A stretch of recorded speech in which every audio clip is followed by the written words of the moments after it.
Beckham. Millions of television viewers thought it should have been a red one. His bosses agreed and have demoted him to the nationwide league, albeit temporarily. Here's Terry Lloyd. David Beckham's tough tackle prompted clear retaliation from Leeds United's Robbie Keane on Saturday, but no sending off by referee Dermot Gallagher.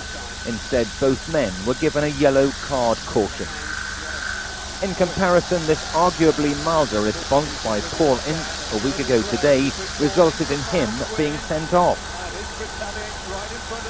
These inconsistencies are being monitored by the Premier League and the Football Association. As a result, referee Gallagher and others have been demoted and suspended from officiating at high-profile matches, their crime being too lenient.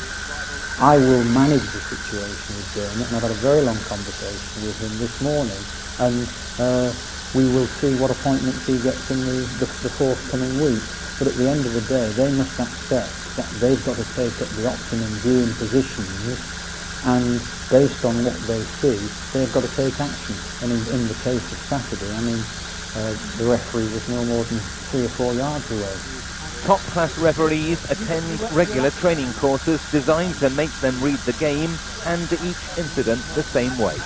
These recent demotions are all part of a move to create better matchday officials in a season when referees have turned professional. Their select committee want to see referees of the future fitter, healthier and more consistent when it comes to punishing players. Terry Lloyd, ITN, at the Premier League headquarters.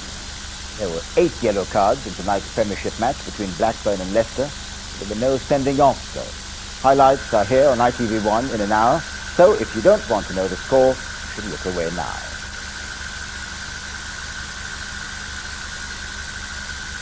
Tonight's headlines: London and Washington urge the public today to hold its nerve during the war in Afghanistan despite the uncertainty. Tomorrow the Prime Minister will ask people to remember why the airstrikes began. And the government signalled a big climb down in its policies for dealing with asylum seekers.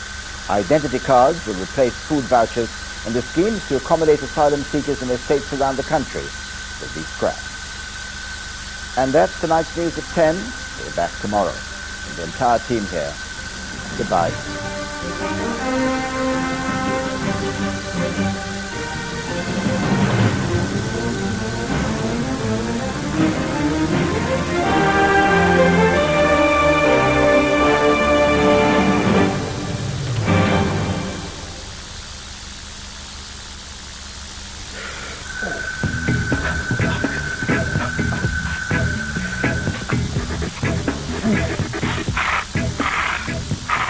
Hello, good evening. Well, as far as tonight's weather goes, it'll be west in Scotland, dry further south, clear slots, eastern fog patches, a wind blowing around, the temperatures into double figures everywhere. Into tomorrow morning, starting off with that rain, heavy at times for Scotland and Northern Ireland, always flirting with the north of England as well. Now, the further south we come, the drier, the brighter the weather, some hazy sunshine around, and temperatures looking something like this. Only 11 in Lerwick, Carnarvon enjoying 17, ditto Penzance, sizzling 20 of 68 in Fahrenheit for London. So to put these temperatures in context, always bear in mind there'll be a wind blowing around, especially strong in the south. Let's recap on tomorrow's weather then. For Scotland and Northern Ireland, cloudy in the west. In direct contrast, warm, dry, bright, very warm indeed to the south. That's all from me. Powergen, bringing the essentials to life. Here in just a moment we continue our Bond film, Tomorrow Never Dies.